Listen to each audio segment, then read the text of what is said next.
I'm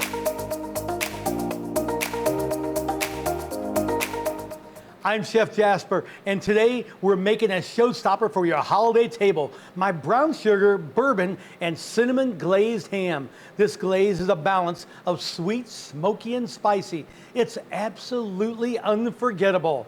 We're starting with the glaze. In this saucepan, we're going to combine our dry ingredients first.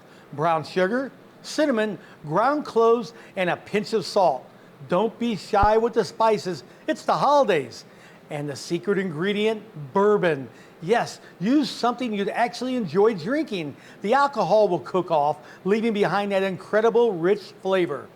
Finally, a touch of tang with some Dijon mustard and ground ginger. Place this over medium heat, stirring constantly until the sugar is fully dissolved. Bring it to a nice simmer and let it cook for about 5 to 7 minutes until it thickens into a beautiful sticky syrup. This glaze is pure liquid gold. I have my fully cooked ham, spiral cut ham here, which has already been heating in the oven at 400 degrees. Now it's time for the moment of truth. Using a pastry brush, we're going to generously brush this warm, gorgeous glaze all over the ham, making sure it drips down between those spiral cuts. Return the ham to the oven for the last 25 to 30 minutes of cooking.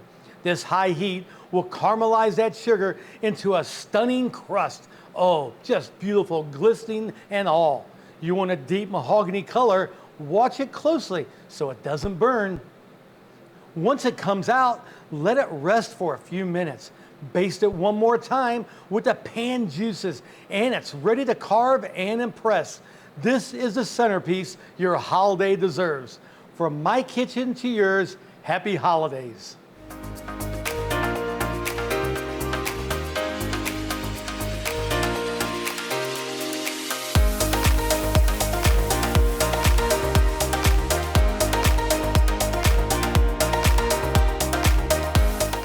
Jasper's Kitchen is brought to you by Hen House Markets, filmed on location at MCPL Culinary Kitchens.